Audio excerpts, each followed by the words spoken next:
kay Daniel na, saan ba yun? Ito. Salamat sa 2 months, 2 weeks, 3 days, 10 hours, 57 minutes na pagmamahal na babaunin ko habang buhay. So I got that line, tapos nilagyan ko siya ng melody. So ito yung melody ng ginawa ko.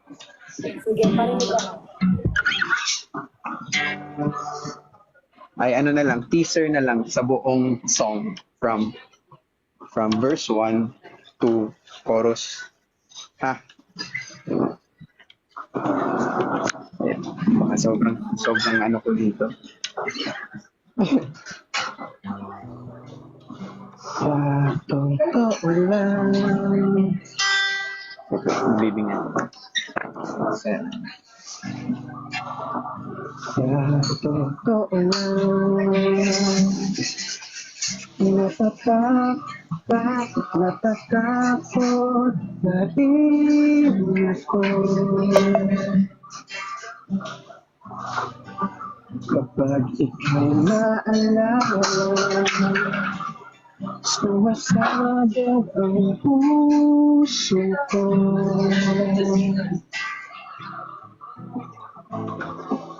Mga sumpaan natin sa bulkang mayon, tayo lang dalawang makakaalam.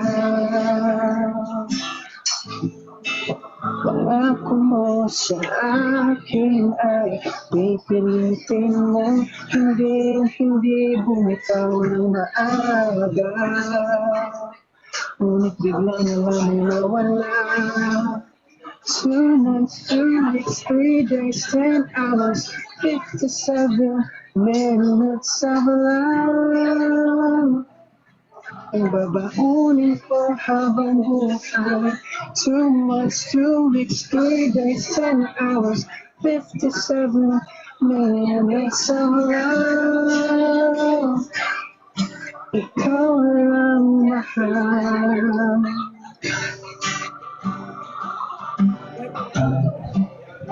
Yun. So, sana clear yung audio. Kasi yung Ginawa ko nun, yung palabas na yun. na siya, natapos na yun eh. Sobrang tagal na ng movie na yun eh. Pero nung bagyo kasi, nung bagyong Karina ba yun?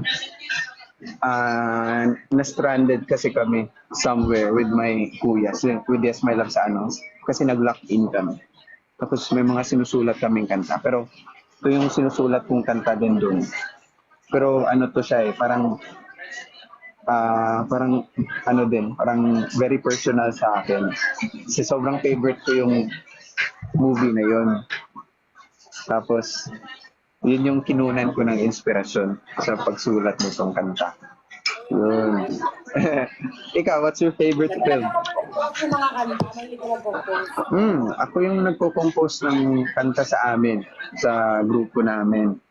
Tapos, siguro, hopefully, mga this year, may marirelease kaming mga originals. Tapos yun, sana magustuhan ng mga tao. Pero, yun yung Taglish na... Yun yung sa mga kantang Pero gusto ko balikan yung kanta mo, Tite. Hindi nga lang kompleto. Pero baka makompleto ko na siya. Yung yung kanta mo. Balikan ko na lang. Yung... Wait ba yung... Okay lang. Ha? Ikaw may sinasabi eh. Wait, hello? Sinasabi ka? Wala naman. Hello. Ayun, yun pala. Naririnig mo ako? Okay na. Yun. Ginanyan ko lang camera. Yun. Nawala na yung nawala na yung melody. Hindi ko siya na-record kanina eh. Wait lang ha. Okay. Sila, ang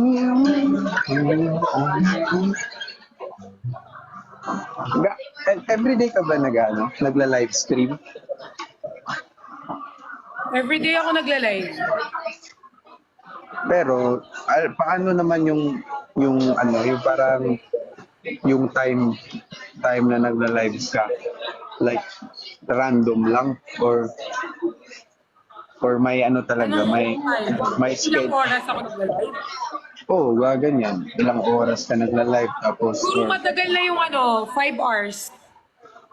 ay pwede pala mga 5 mga more than wala bang limit? Wala naman, kahit 12 hours ka.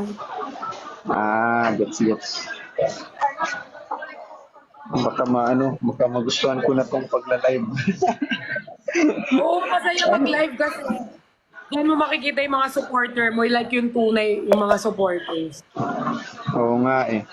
Sige lang, kapag magla-live ako, tapos kailangan ko ng Yun yung kasama. nagla-live ka habang kumakanta ka, gano'n. Oo. Sabihan kita kapag kailangan ko ng kasama. Naboboard kasi ako Oo, sometimes. anytime, go. Pwede mo ko yayain. Okay. Yung hilig ko, ano ba yung do you have sports? Ano yung sport mo? Badminton. Ano yun? Volleyball. Marami. Ay, joke lang, hindi naman madami. Ano yung hawak mo? Kandila. Hindi siya mainit? Mainit, pero okay lang. Malamig kasi ako. Ito, Cold ka. cold. Bawal. Kaya, baka ko kanina kasi bawal yung apoy. Ginaganyan ko kasi sa live ko. Ay, oo, bawal. Wag mo. Bawal. Dami ko nang hindi paano. Bawal din yung naka-live ka tapos nakahubad. Yung totoo ba yun talaga? Yung parang beverage, yung may color na beverage. Ha? Yung baso tapos may kulay. Yung may drink ba? Oo, medyo maselan kasi si TikTok. Shame. Wait lang ha. Wala akong tripod. Baka naboboard na ikaw. Boring ako eh. Baka naboboring ka na sa Hindi, akin. okay lang. Ano ka ba? Okay. Wait Hanggang lang. anong oras ka dyan? Naghihintay lang ako sa sa friend ko na nagyaya for dinner ba. Tapos dito na lang siguro kami magkain. Tapos yun, free day kasi namin ngayon kaya wala kaming training sa with the boys. So nagsolo-solo kami sa mga ganap ngayon. Nakakapagpahinga ka. Nakapagpahinga na. Si Kuya Nico, medyo parang is not feeling well pa, pero Oo nga. Hindi nga siya okay. kailangan niya mag-rest muna. Tapos yung iba naman, hindi ko alam parang nasa bahay lang sila. Kanya-kanyang ginagawa. Kapag time talaga, pahinga din. Ganun ka, oh. Pag may nag-set ganun ka. Ano yung nag-gift? Nakikita ko yun palagi eh. Ganyan. Sige. Kapag Hindi ano magano yan si QD. Si QD? Si QD ba na kayo dalawa pala, sikat na sikat pala kayo dito sa TikTok? Oo, Imo. Ano sikat na sikat? Alam niyo ba guys, yung yung TikTok ko talaga na activity, pang lang talaga nung ilagay ito lang, mga last month. Halos yung mga postings ko like in a week or isa lang, ganyan. Tapos nung nung nagsimula nagla-live sila Kuya Nico, tapos sinasabihan niya ako na ano ka, mag-live ka din. Tapos parang may bagong nagsusuporta sa amin. Tapos parang hinahanap ako palagi. Tapos yun, nagpo-post na lang din ako para yun na ako hahanapin. Oo. Tsaka much better kasi pag nagla-live ka, gustong-gusto nila. Tignan mo si Nico. Diba? Grabe. Oo nga eh, solid nga eh. Solid Nicola. mga views din. Mahal na mahal Nicolay. siya ng mga tao. Oh, Nicoladian ba yun? Nicoladian. Nickelodeon. Nickelodeon. Tapos yung nasusurprise ako sa sarili ko kasi halos everyday na ako nagpo-post. Kahit yung mga sayaw-sayaw na yung mga dance trend, ginagawa ko na siya. Nakikita ko nga. Tapos yun. Ano ba yung mo? Yung ang tawag yung nationality? Filipino pero half American, half Filipino. Ano yung nationality mo? American. American Filipino. Black American. Ah, Filipino. tapos yung family mo, saan sila? Saan sila ngayon? Dito lang sa Pilipinas? Kasama na nila si Lord. Ay, sorry. Lang, Sorry, Pidoma. Ayun. Pero, hindi okay lang kasi mas bet nilang samahan si Lord kaysa sa akin eh. oh, Mas gusto nila So- si Lord kasama. Siguro bad trip niya. baka sensitive yun na topic. Kaya sorry. Hindi, okay lang. Okay lang. Okay. Oo, saan ka talaga nakatira? Ako sa Cebu. Taga Cebu ako. Di ba nung Di pa pumunta tayo sa Cebu? Di napunta mo yung pamilya.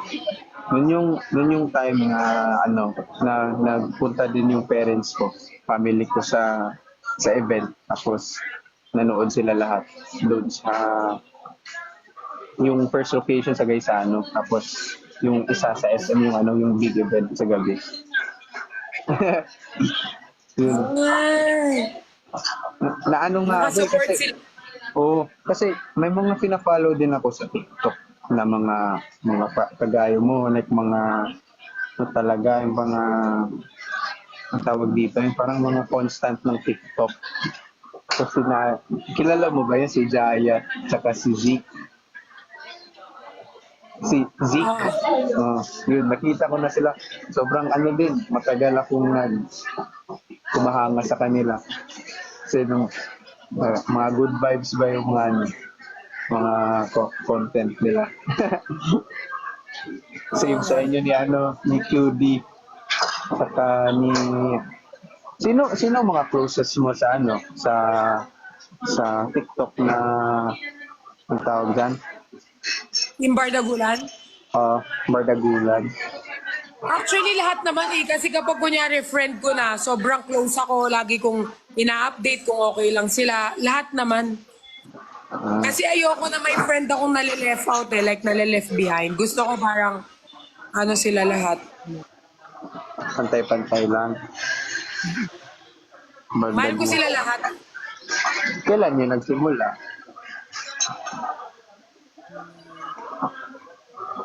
Hindi ko rin alam eh. Mga tao lang nagsama-sama sa amin. Bardagulan. Cute yung yung mga live streams nyo. Mga FYP ko, yung mga mukha na yung nakikita ko. Sa FB Oy, din. 20.5 ka na. Ano yan? 20 Followers mo, 20,500. Ay, dito ba? Saan ba makikita? Kapag lalabas ako, The makikita followers. Followers. Ako nga, salamat po. Salamat po. Ipa 100k nyo na si Jeff. Grabe naman. Ilang followers ka na dito sa TikTok? Di ba na-ban yung main account ko? Yung isa kong account, 1.8 million. Ngayon, second account ko to. Ilan? Ilan ka na ngayon sa second account mo? Hindi ko alam. 100. Oh. Eh ano ka pala? Ba't naban ka? 600. 600K. Oo. Ba't naban ikaw? Ha? Ba't naban ikaw? Makulit ako eh. Ano kaya ginagawa mo doon? Kung ano-ano kasing ginagawa ko eh. Hindi naman ano, parang noisy ba? Malakas yung mga... Okay naman. Medyo malakas Sabi kasi. ng followers ko, ang bait ko daw ngayon. Uy, mabait naman talaga ako, di ba, Jeff? Mabait ako. Oo. Nung nag-Cebu ikaw, nag-ano ka nga, ikaw yung unang pumunta kay Kuya Nico. Doon, nag-meet kayo. Oh. Rini-request kasi nila yun eh. Pero Sana maging okay na si Nico. Oo. Pero alam mo ba nung araw na yun, nilook forward namin. Kasi akala ko nagkita na kayo in person before doon sa Cebu. Pero yun pala yung first time na nagkita kayo. First time namin. Nagkita. Ang galing na. Sa Cebu, sa daming lugar, sa Cebu pa. Sa Cebu. Taga Cebu din ba siya? Bacolod si Nico eh. Bacolod siya. Hindi ba nakakapunta yung family mo sa dito sa Manila? Bisita-bisita lang. Pero madalas ako yung umuwi papunta sa Cebu para makita sila. Hindi ka naman minsan parang na-homesick. Nung last year, palagi akong na-homesick pero parang nasasanay na. Okay naman, parang ano lang kapag may mga nami-miss out lang na gathering ba. Tapos na-update naman ako sa group chat namin. Tapos yun, okay na ako. Kapag kahit ganun lang, sa digital lang ba. So, solid naman kahit paano. Kasi alam ko naman yung sacrifice ba. Kasi wala naman masyadong kasi sa entertainment yung Cebu. Mas madami opportunities lang dito. Kaya sa palaran ako sa Manila. Yun, masaya naman ako kahit paano. Ikaw, naho-homesick ka din? Ka din ba? Ako hindi, sanay na ako. Ano yung mga bagay na Na-homesick ako sa mga kapag kasi nasa Manila ako. Na-homesick ako yung mga aso ko na mimiss ko. Ilan yung mga dogs mo? 5. May aso din ako sa Cebu. Na-rescue ko siya. Puppy siya. Aspin. Tapos Ay, ang cute ng mga aspin, sobrang sweet. Tapos, ilagay lang natin mga 2 to 3 months. Mga 2 to 3 months ata yun na aspin. Tapos, stray kasi siya eh. Ko siya, na-rescue ko siya kasi nasagasaan siya ng motor. Tapos, pumasok siya sa bahay namin. Parang natakot yung aso, yung puppy. Hindi na siya lumabas. At kinukup ko na lang siya. So, yun naging